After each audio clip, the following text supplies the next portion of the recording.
welcome to Arizona Laughs and Listings, the podcast where fun and funny folks get together and talk about real estate and comedy, two completely unrelated topics that go surprisingly well together.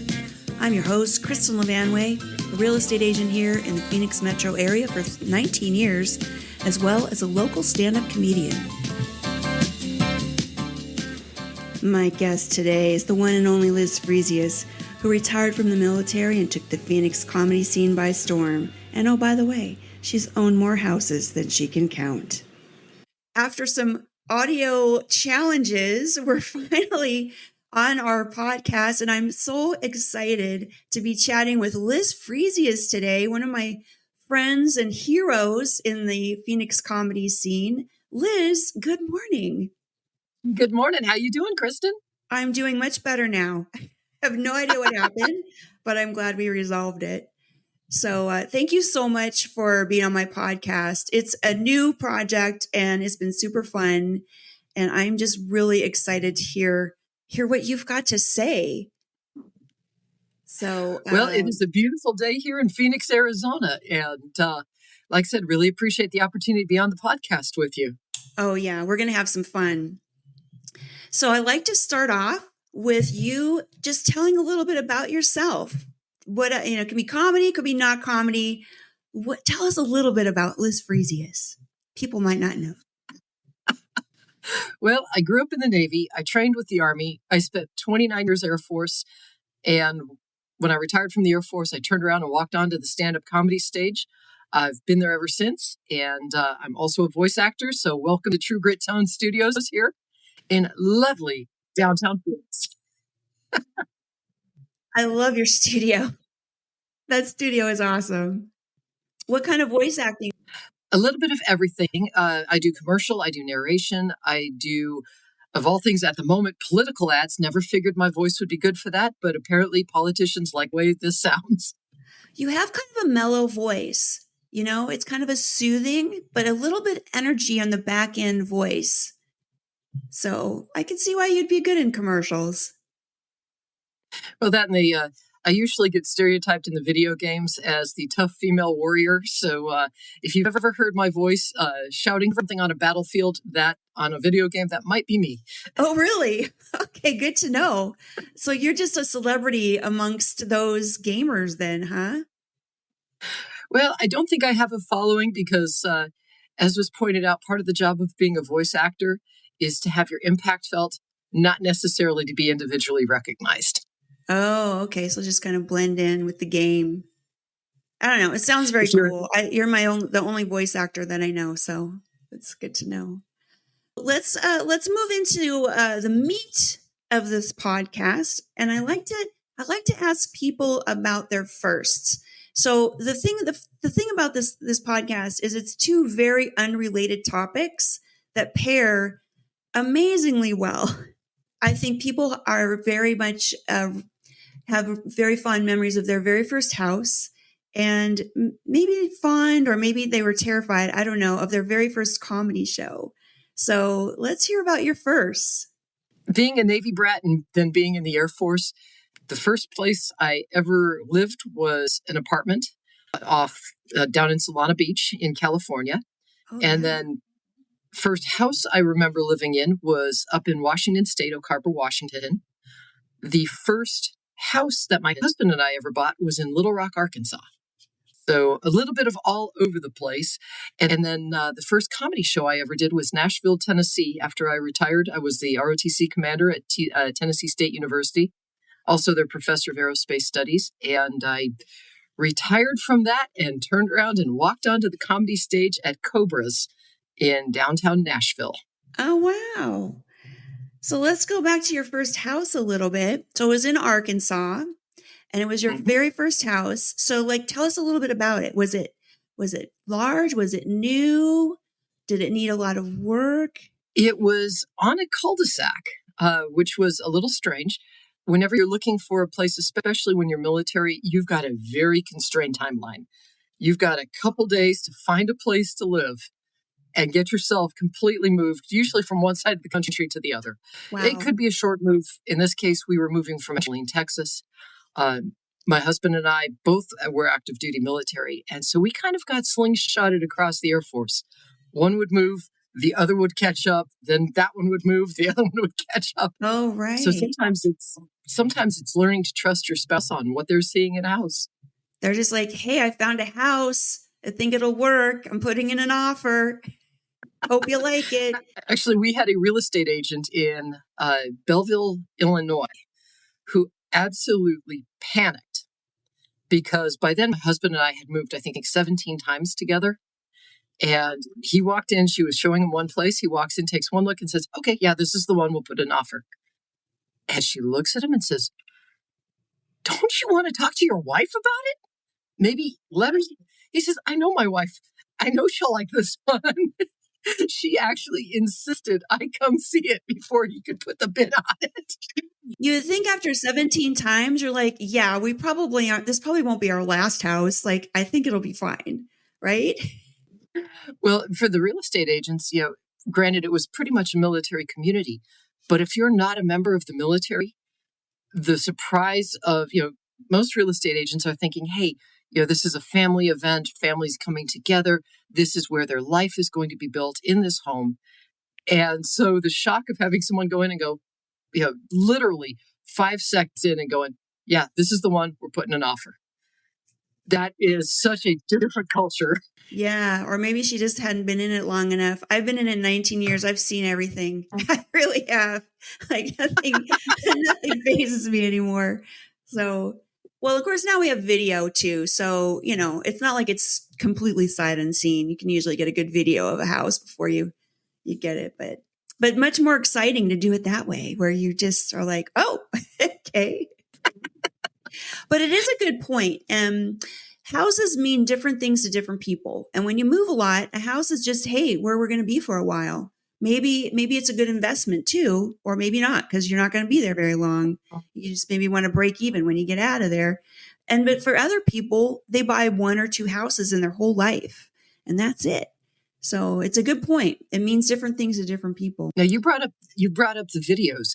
What have you seen in 19 years? What have you seen that's changed as far as real estate? Because obviously videos now, especially for the military families or families that have to move a lot, that's huge. Yeah. So it's much easier now to deal with all of the paperwork because you don't have to sit down and get a pen out. You can do it with DocuSign, electronic.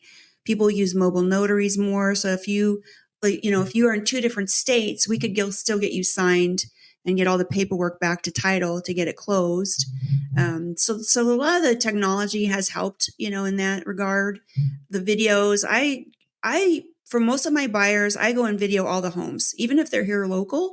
I just think it's really helpful. It's better for me to go out and look at a bunch of houses that gonna work versus them wasting their time. So those are things that I think have helped a lot. And then just there's a lot more information available online. So for better or worse, sometimes it's good for people to have more information and sometimes not. So, it just depends. But I think it is helpful, some of these technological advances. You bring up a good point with that DocuSign. One of the things you find, it's different. Whatever state you're moving to, it is a different home buying experience. It's true. It's very true. We have different systems for recording our deeds. And so right there, that will dictate if you're working with an attorney or if you're working with a realtor. It's a bit different ballgame. And then the speed at which these things are done. In Arizona, we're like, let's get her done.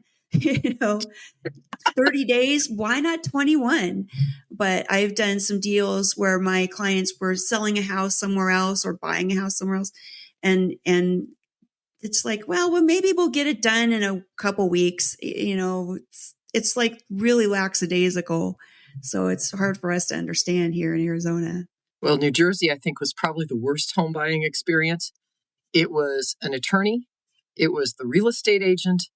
It was my husband and I, 7 original hand-signed copies, each document over 40 pages long.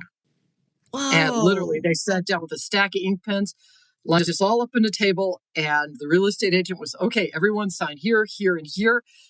Shift your copy down. Next person, just sign here, here, and here. Shift your copy down. Oh my gosh. Nightmare. And you had to make 7 copies? 7 originals. Wow. 7 originals over school. 40 pages. That is old school. We joke that New Jersey is a police state. It's like, I don't want to stay here. I don't want to live here after this. That's just a sign, right? Any state where you're not allowed to pump your own gas. I don't know. There's some states where both parties sit down together. Sometimes that's okay. Sometimes not. I've had clients that were almost ready to go to blows, and you're like, no, we're not gonna. You guys go separate corners. Like, you don't need to. In this corner, exactly. With an ink pen. Exactly. In this corner. Oh my gosh, it gets heated. I mean, it's it can be emotional for people. So okay, let's go to your first comedy show now. So you just randomly thought, hey, I'm a funny person. I want to tell some jokes. What made you go up on that stage? Actually, my parents were much older. My husband and I are the same age. My parents are 10 years older than his. So I grew up with the old vaudevillians. I grew up with Burns and Allen. I grew up with Marx Brothers. I grew up with the Keystone Cops, Harold Lloyd. Those are who I was familiar with. When my husband and I dated, we were always going to the comedy shows. We were at the Air Force Academy. We'd go to a comedy show on the weekends. And we'd been going to comedy shows for our entire marriage. And so one night I'm working at the Pentagon, get home. He says, hey, I've got tickets to this improv show up at Comedy Stop in Annandale. Okay, fantastic. Like most improv shows, they say, listen, we'll ask audience input. We don't drag people on stage. That's not what we do. Well, the smart mouth part, the smart aleck streak of my personality showed up. Liz? You? It's not so. But yeah, they brought up the first question they asked was favorite food. I entered service from New Mexico. I answered rattlesnake. Okay. Second question they asked was name an activity. I said underwater basket weaving. And yes, that is tougher than it looks. I used to scuba dive, and so I know that is far more difficult than people think. For clarity, did not make that up. Actual experience underwater basket weaving. You don't see that on a lot of resumes. That's for sure.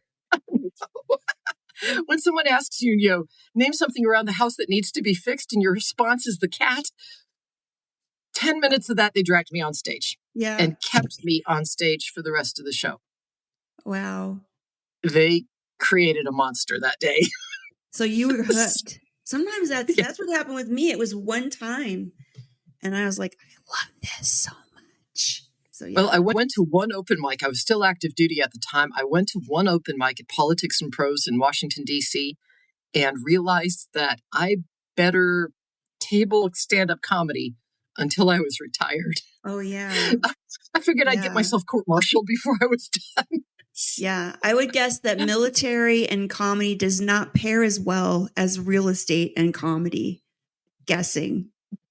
Well, it can, depending, but obviously there's certain topics that the military, there's certain things we are not allowed to say, and it's part of the regulations. It's part of what you do when you serve, and there's a reason for it. The military is expected to be apolitical. A lot of times you'll see one political party trying to claim the military supports the other political party. My generation of military especially, we were raised with what was called the Marshall School of Thought, the George C. Marshall School of Thought. And that was the military is apolitical. Your job is to serve. You are not there to make your political opinions known. And that changed probably in 1996. Yeah. I think the whole political climate changed around then. It seemed like it was the beginning of where we are now. Not to go down that path because we want this to be lighthearted, but I feel like what you're saying rings true, not just in the military, but in general. Things changed around then. Seems. Well, you and I have talked before. We're same generation. And when you and I were kids, it was the 3 things you don't talk about in public. Right. You don't talk sex, religion, or politics. Exactly. That was just polite. You didn't bring those up because you were going to divide people. The point of conversation was to bring people together. Yeah. And so to see that change, the younger generation is shocked when I tell them, it's like, yeah, we were raised, you don't talk sex, religion, or politics. What's the primary conversation we see nowadays? Sex, religion, and politics. No. And there's so many other things. So yeah, there's so much more to life. And so it's one where, I figured, okay, I love comedy. And so I set it on the back burner. And no kidding, I was in the Pentagon and they sent us to training. This is true. They do send us to training to teach us how to be civilians. Oh. And yes, I did go to remedial training. I make a lousy civilian. But in the Pentagon, the first time I took the class, I was in the Pentagon and they said, well, what are you going to be when you grow up? And one of our guys said, oh, I fly F-18s. I'm going to continue to fly when I'm a civilian. One guy said, oh, I do IT. I'm going to work computers when I get out. They got to me. I said, I'm a military intelligence officer and I'm going to be a stand-up comic. Oh, yeah. To this day, the single biggest scream of laughter I've ever gotten was in the Pentagon saying that I was going to be a stand-up comic. Oh man, no faith. The second class I took, one of the colonels pulled me aside. He says, usually creativity gets socially normed out of military personnel when you're in for as long as I've been in. He says, everybody else here is doing the same thing they did pretty much when they were in, whether it's firefighter or pilot or, computers. He says, you didn't. He says, how did that happen? It was your destiny. It was. And I'm glad that it ended up that way because I think you've had a big impact in Phoenix comedy. And it's nice. The thing about the comedy scene, and I'm sure this is true no matter where you are, is there's all different walks of life that participate in comedy. And so these different perspectives I find very interesting. And yours is super unique. Let's be honest. It really is. And it just, I don't know. It's just cool that you can bring that to the table. It's all about the vest. It's all about the vest. Notice that you're wearing your vest. That's awesome. I mean, I'm assuming you don't always wear a vest every day wherever you go. Most days I actually do. The only time you probably won't see me in a vest is when I'm down at the garden. I am a rose gardener for down in downtown Phoenix. Mm-hmm. And so although, yes, I actually was wearing my vest yesterday out there. But yeah, typically I do wear a vest quite often. It's not a stage prop. I do know a lot of comics use a vest or a hat as stage props. This is the way I dress. Yeah. So my sense of style is dubious at best. It's your unique signature style, and I think you rock it very well. Hey, whoever you are, whatever you look like, own it, be proud of it, because there's no one else who brings you to the world. Be the best you can be. All right, we're going to move on to our favorite rooms. Not my favorite room, your favorite rooms. So this is your favorite room in your house and your favorite room to perform in. Oh, favorite room in the house. That's a tough one because I love where my husband and I are at the moment. It's, it really is. In the morning, I love being in the studio. The obviously, soundproofing and all the rest. This has just been a great place to work. In the evenings, sitting down in a couple of chairs with my husband and just sitting there talking over what's going on for the day. At that point in time, that's my favorite room. Oh, yeah. Now, tell us about your soundproof room. It's obviously, I'm assuming when you bought the house, it did not come with a soundproof room. No. They're actually in Nashville. In Nashville, Tennessee, that was one of the big surprises in Nashville, was there are professional music studios built into houses. It's a selling point. So when you're going to a city, when you're looking at, okay, what is it I'm going to do? You might be surprised to find some very interesting things in houses that there's no other place that I've ever moved where a music studio, a full-up music studio, floating floors, all the bells and whistles, the extra outlets, the soundproofing, the one place I was so shocked because somebody had actually installed a guitar humidor. Wow. Which my husband's a guitarist, but both of us are looking at that going, wow. That's next level. Way more than what we need. That's next level. I've heard of it in LA. I've heard of it in LA that people will have studios in their homes as well, but it's very niche-y for sure. Well, COVID changed a lot of that for the voice community. With voice acting, what we found was people couldn't go into the studios, and so it became how do you do home recording? How do you start up this? How do you keep your profession going? How do you keep your craft going when you physically can't make contact? And so a lot of us did home installations, and now we can record and edit, right at home. There's also Source Connect. So a lot of this stuff got outsourced. I still, for doing demos, I still go into a full up studio. For my last demo, I actually went all the way out to Burbank. Oh, wow. And that's when you're going, okay, I know the clientele I'm looking at for this. I want background music put with it. I want the subject matter expert. Yeah. This is not just an audition where I'm going, okay, here's the voice on a nice clean take. I want the background music. It's a tech level that it's way beyond me. Right. A little higher production quality or production level would be probably necessity. It's an art form unto itself. Yeah. We can only do so much, but there's people who that's their whole livelihood. So obviously they're going to be able to put all that, the bells and whistles in there for you. Plus when you have a director who's standing there saying, okay, I need you to emphasize this. I need you to really get the emotion of this one. When you've got the director right there going, okay, we need another take. Okay, let's do this till we've got this not just right, but just nailed. How did you get into voice acting? Well, when I first got out of the military, as I've told you, I make a terrible civilian, and I really struggled existing. I'm used to not being noticed. My job in the military as an intelligence officer, you're not supposed to be noticeable. And so I've kind of been used to living my life quietly, staying out of the public eye, being as unobtrusive as possible. And so it's one of the reasons why I became a comic. How do you exist in the public eye when you're not used to being in public? And so voiceover became a very great job to have, where all of a sudden it's like, okay, I don't need to be physically seen. People can still get the effect of the work I'm doing, but they don't have to see me. And so it was a nice occupation to have, and still is a great occupation to have.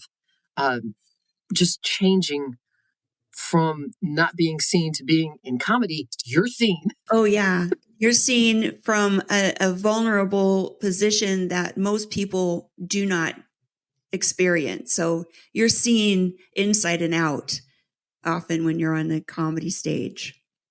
So that's a good transition though, to go it's just my voice. It's just my voice. So that's it. You don't need to see this. You just need to hear the voice and get whatever it is that I'm trying to convey. Exactly. All right. So favorite rooms in your house. It sounds like your favorite rooms in your house are more related to what you're doing than your surroundings. So that's neat that your house accommodates both of those things. What about your favorite rooms to perform in? Oh, my absolute all-time favorite room, unfortunately, no longer exists, and that would have been El Charro Hipster. Oh yeah, I adored El Charro Hipster. It was that wonderful little. It's a mom, dad, and daughter running the business. It's great food. It was the night of 72 comics. They taped off 12 feet from the stage. We had 10 comics in from LA, including 3 nationally touring headliners. Wow. We had a comic from Maine. They stayed open until 2 a.m. Everybody's outside. You got the 12 feet to the stage. Somebody's on stage. But they did that. They were actually the reason why the comedy scene in Phoenix thrived as well as it did. We were one of the first places that people could perform. And I think I joked with the family at El Charro Hipsters, with Peraltas. I joked with them regularly that they accidentally became the biggest comedy club in all of Arizona. And they may have been, I can't confirm this, they may have been the biggest comedy club in the western half of the United States. Wow. That's funny. I've been there a few times, and it's not what you would expect for a comedy club, but it's the vibe. and the support from the owners, the ownership for sure. It was very sad that went down. Another small business struck down by, we won't even go there, but Well, it's one of the things where what I treasure about that time frame, and a lot of comics didn't realize this. They actually, during COVID, when they weren't sure if they were going to financially survive, they still were providing free meals to artists, comics, and musicians who couldn't afford to eat. Wow. And they did not, that wasn't trumpeted any place, but they knew the comics personally. Yeah. They knew the ones that were struggling, and they made sure that they had a healthy meal. And I look at that and go, that's the heart and soul you want in Phoenix. They were heart and soul of stand-up comedy forever and a day. And I still am hoping that they do bring back El Charro Hipster too. I don't know if that's in the works. They were talking about it, but if they are going to bring it back, I need to touch base and see if that would be amazing. Possible. Yeah. Is the space still available, or would they have to move somewhere else? No, I'm talking with Francisco. He said that, being in that circumstance again, where you've got a out-of-state landlord who doesn't understand the community, who doesn't understand that, this is a reinvestment in the art district in Phoenix. And so, there's always conflicting interests. It happens. It's lousy when it happens like that. But he said that if he ever was going to bring it back again, he wanted to do a standalone business that he owned, because then you don't have the question about, okay, has the landlord now has a business landlord, which is very different from a home landlord, but has that business landlord changed what they want to do with the property when you're one of the tenants there, and your business, your livelihood, everything else is built on that. It's so tough. I still am hoping to hear that they're going to bring it back, because that will be the fiesta of the century. Yes. If they come back. Yes. We were talking last night, my little Jared's Coffee, Tea, and Gallery. We were reflecting. We've got the 2 mics every week, 2 comedy shows, just at Jared's. And then at Nile, James Wonder Barnett's been running shows there. There's another show that I've seen once there. And then the Neighborhood Comedy Theater. And we were just commenting, that's like the most densely populated comedy venue street that there is. We're like, we need to embrace that and get that going, and maybe, develop some more comedy, because having a supportive place where artists can go and work on their craft, I think it's impactful more than people realize.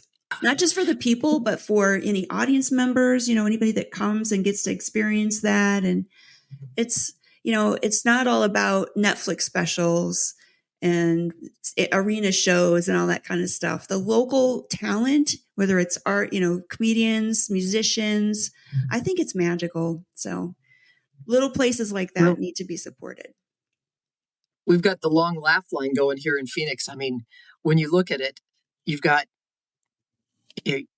Michael Longfellow now on Saturday Night Live. He's a Phoenix comic. Right. You've got Mary Upchurch and Ray Earl, who've gone to Las Vegas and are just making strides in comedy. Uh-huh. You've got Celia Contreras, who's over in Austin now. Right. And they all came out of the creative pool that is Phoenix. Yes. And you look at our connection to the local businesses. People had a long day. They need something to laugh at. Exactly. Yeah. It's awesome. All right. Let's talk about real estate for a little bit. People right now are the real estate market is in Phoenix anyway. It's pretty stable. And I think that's surprising to a lot of people. The interest rates going up. People are thinking, I'll never be able to afford a house. People are convinced that the home prices are going to crash. And basically, when I look at stats, that's not what I see. But I'm just curious what you're seeing and feeling and hearing out there in real estate land. Well, it's like I said, it's always a little strange having the military background on it. Working at the park, obviously, I see. I know a lot of the out of doors population, mm-hmm. especially in that area. I know them by name. and talking with them and going, okay, what are your thoughts on this? In some cases, it's not an easy question. One of the gentlemen that I see on a daily basis, he actually helps me look after the garden. He physically does not want to live indoors. He's had an apartment twice. For him, out of doors living, that's who he is, heart and soul. That is his choice. He is very proud of it. So it's not, when people say, oh, there's not enough housing. Well, a lot of times there is. Now, the question is, where are people looking? We don't know the circumstance going on behind a lot of people. There's different circumstances all over. Are you living in an extended family situation? Are you living in an apartment situation? Are you renting? Are you buying? It's all different, and it's the give and take. Where is the job? Do you want to be close to your job? Right. In my case, I don't mind driving. I grew up all over the nation. If you've got to drive 5 hours, you drive 5 hours. In my husband's case, he grew up in New England. Anything more than a 7-minute drive is a trek. I was so surprised the first time I drove in New England. I went up there, and it's my first time driving. And I was confused because in New England, at least in the area I was at, all the towns ran together. I was through 4 towns and didn't, for me, I'm looking at it going, wow, I didn't realize this town was so big. Well, no, I was through 4 towns. Because there are a lot of little small towns, right? They're like little hamlets or something. So, it's one of what are people looking to do? And one of the challenges that I've seen, and this used to drive me batty. I was in Washington, D.C. We were working with a real estate agent, and we told the gentleman, because I was there on that real short timeline, I've got 3 days. That's it. I said, okay, here's the non-negotiables. I said, I want sanity in the kitchen so it's not a safety hazard. What does that mean for me? That means here's the sink, here's the stove. I'm not having to turn 180 degrees around to take a pan of boiling water and turn 180 degrees around and risk tripping over someone or something. Which is worth mentioning in those older areas. We're used to Phoenix where houses look pretty normal. Maybe the old houses are from the 50s, but some of those houses that are built like in the early 1900s or the 1800s are like, I don't get it. So that's something you might have to say, I want something that's maybe like modern and functional. I told him that. I said, and the cost, here is the budget. Do not ask to increase the budget. This is the budget. And then for the next 7 hours, the guy was doing that. Well, can we massage this number? Can we raise this number? Can we work with this number? Can we? 7 hours of that. And we fired him as a real estate agent. Get out of here, you. Yeah. That was, I got done. I called my husband. I said, he would not quit. I said, every single time. And he kept saying, oh, well, I don't think you're going to find what you're looking for. And between that and can we massage the number? Can we increase the number? Can we adjust the number? Can we raise the number? It's like, are you a thesaurus? No. Right. Stay every within possible. the budget. No. Well, so, did you find what you were looking for within your budget? Yeah. I drove around that night. I drove around that night, found 3 places, called the real estate agent because, my husband called up the guy. I said, I can fire him on my own if you'd like. And he says, no, I'll take care of it. He figured that was probably a good call. My husband is much more diplomatic. Oh. But he calls up the real estate agent and said, listen, this is just not working for us. So thank you so much for your time, but we're done. I've found 3 places, all within our budget, all described as what we were looking for. Called the real estate agent, sitting out in front of one of them. And there had been a bid put on that one. He showed us 2 more. He says, and by the way, there's this other one I think is exactly what you're looking for. We drove out the next day. He showed it to us. Guess what? We bought the place he recommended. Yeah. How hard was that? It was under our budget. And it had exactly what we were looking for. And you just go, this is not rocket science. For the best real estate agents, they're the ones who listen. For the worst real estate agents, they know what they want and they're going to. Exactly. It sounds like you saw both extremes on that house shopping trip. And so what about your house buying experience here? It was a big surprise, mainly because we were doing a VA loan for the house, and we looked at a few places. We had the home we bought we're the second owners. Oh, that's We're nice. the second owners, but the first people to live in the house. Oh, wow. It had been sitting empty 6 months. The previous owner had it built, and then he got reassigned with his job. He got sent to Seattle. And so he had the house built. He was the first owner of it. It sat empty for 6 months. My husband and I were both surprised. It's like, wait a minute, nobody's bought this place? So we bought it and then found out from the VA loan, and this is where, find out that our real estate agent wasn't familiar with VA loans. Oh. The issue became because it was new construction, nobody had lived in the house. Yes, we were the second owners, but nobody lived here. We no longer could use a VA loan for that. Wow. So we had to go back and shift what type of loan we were doing.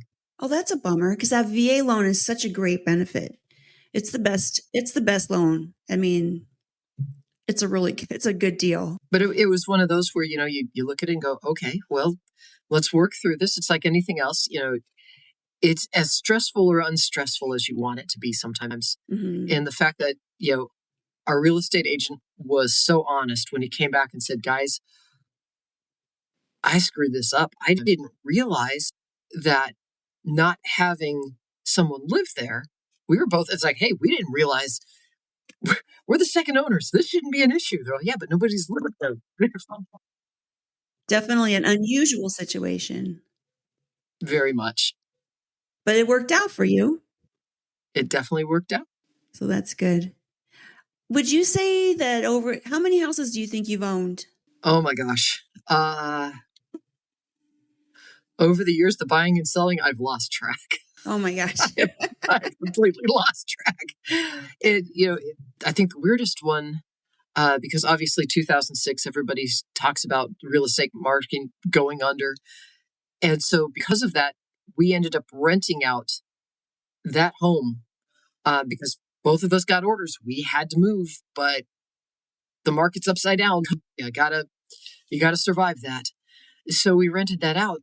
Well, we'd been assigned away from there and then to a different location and then got sent back to Washington, D.C. Oh. And so the issue was we had tenants in the house. We had the military clause, but my husband and I were both looking at it going, we've had to move often enough. The family's got kids. The family's stable there. The kids are in school there. Well, we have the right in the military clause that says we can tell our tenants you need to move out in the next 30 days. And I just looked at each other and went, no, leave them there. They're stable. We actually rented a place, even though we owned a home nearby. So we rented for that assignment. It's like, it's just, you look at it and go, okay, what's in the best interest of everybody here? This is a temporary assignment for us. Is so, they stayed until the family got their own assignment to another location. Oh, they were a military family as well? Yeah, I'm trying to remember because that was 2000. God, I'm forgetting what year that was. Yeah. That's the problem with 29 years of service. And you sit here and go, okay, it was 3 times in Washington, D.C.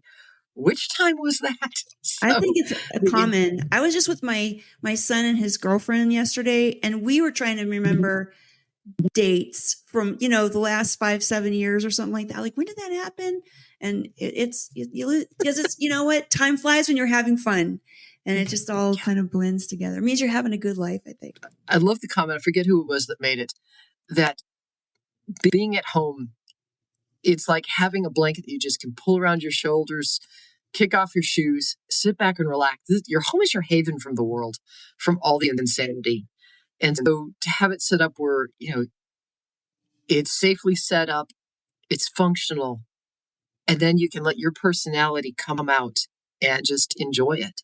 Right. Yeah, you can just let your hair down, especially in a soundproof room.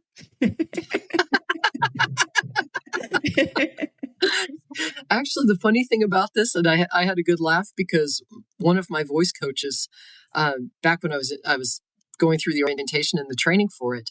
And he always laughed. He says, of all the characters that a voice actor can do, he says, so help me, he says, if anybody is ever casting for the Baroness out of G.I. Joe, he says, I'm calling you. Oh, wow. The colors of my studio here, the soundproofing in the studio, are actually in the colors of the Baroness's costume. Oh, boy. Is that a good news or a bad news that you're being typecast by this character?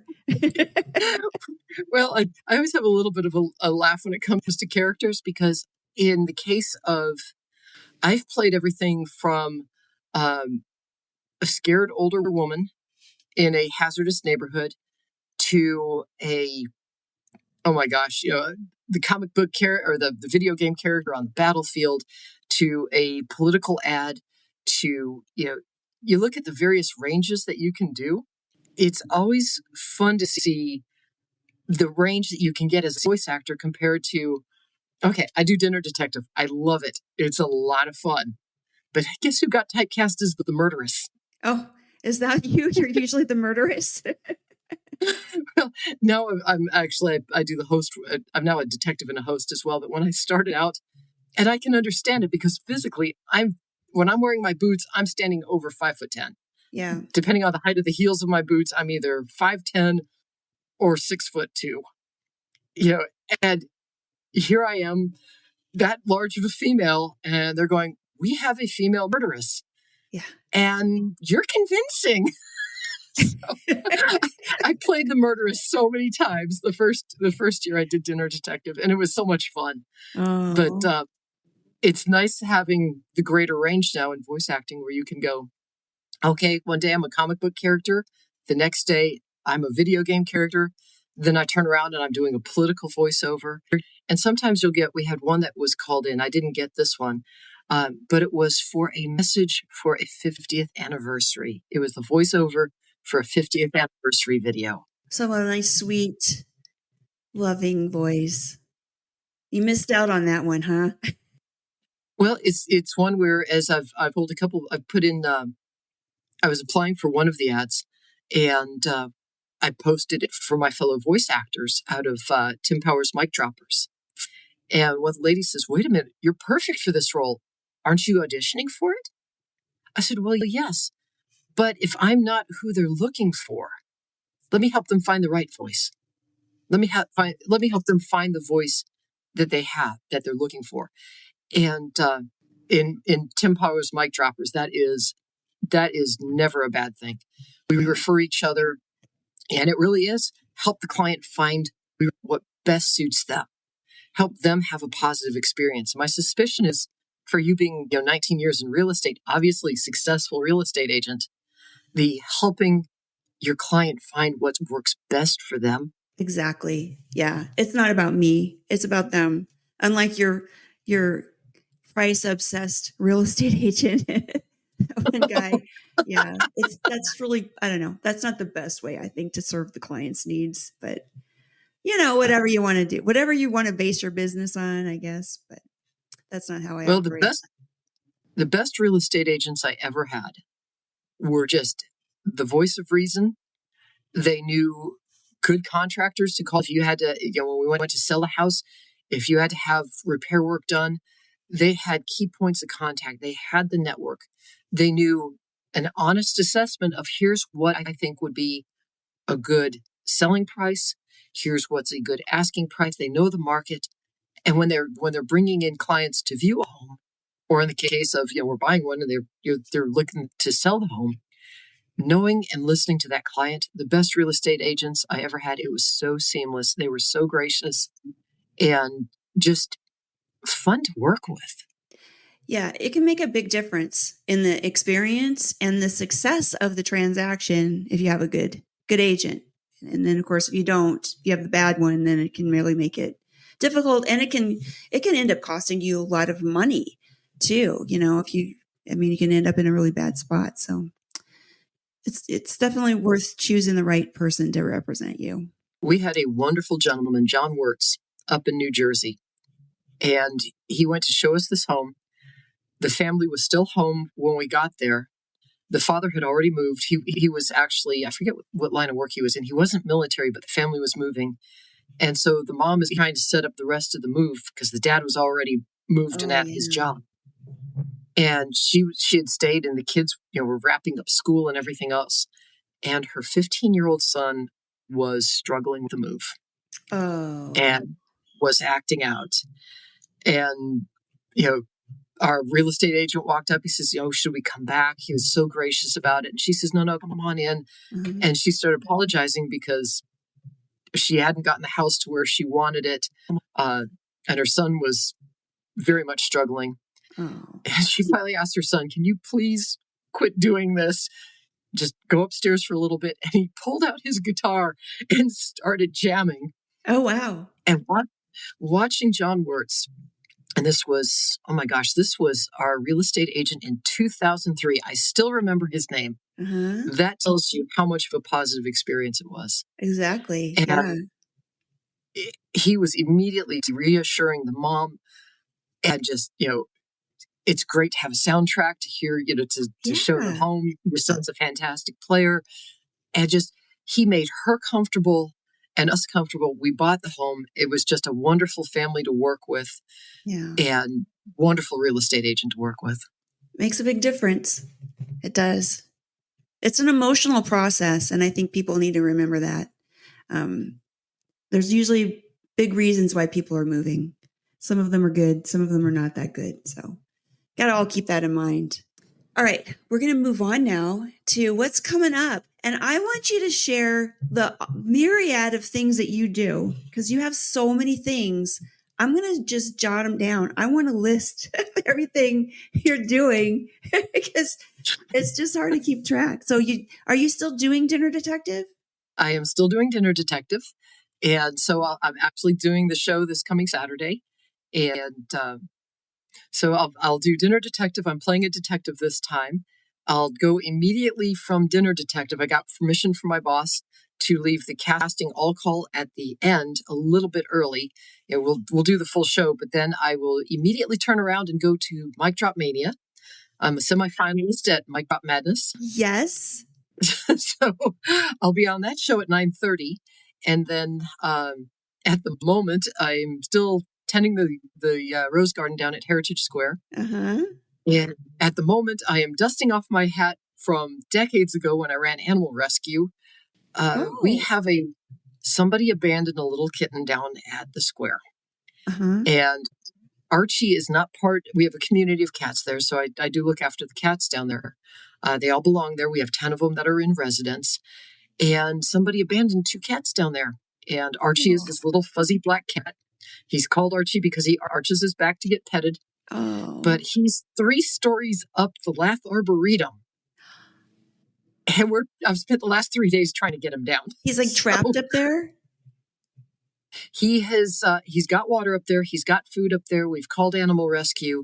Animal Rescue couldn't figure out how to get up there.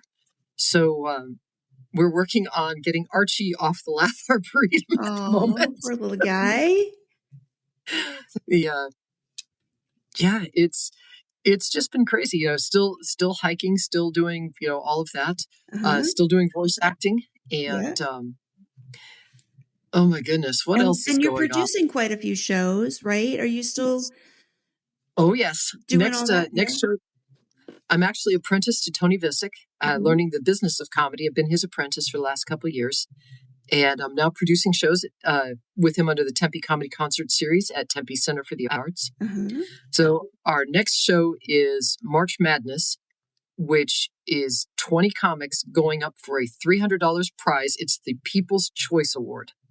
We heard last year from we heard from Funniest Comic in the Valley last year that the audience wanted the ability to be able to choose one of the finalists. Mm. So one night, March 29th, Tempe Center for the Arts at 7:30, we are going to be putting 20 comics up, $300 prize for the winner, and a guaranteed finalist spot in Funniest Comic in the Valley. Oh, wow. That's the show that you're running out of the Ahwatukee. Yep, Funniest Comic in the Valley will it'll kick off April 9th at Cactus Jack's in Ahwatukee. Okay.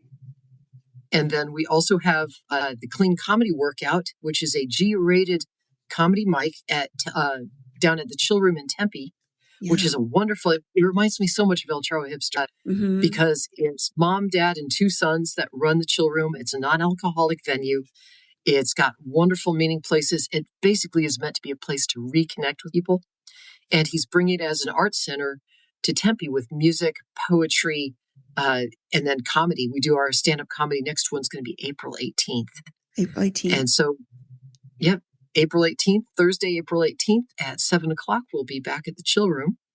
And then June 7th is my next full production. First full production was Phoenix Arrives, which was all of our award-winning comics from all the comedy competition in Phoenix, and actually one of them from Tucson. And so that was my first full-up production. Second full-up production will be Top Brass, which is a veterans show. It's civilians are welcome to come, but we've got a lineup of military veteran comics who are going to be on stage. Sid Smith will be joining us. Josh Novi will be joining us. Matt Broom will be there. And we've got just a spectacular lineup going for that one. Nice. And that's going to be June 7th. So you're a busy gal. Yep. The graphics design work's still going on too. So I still do the graphics design.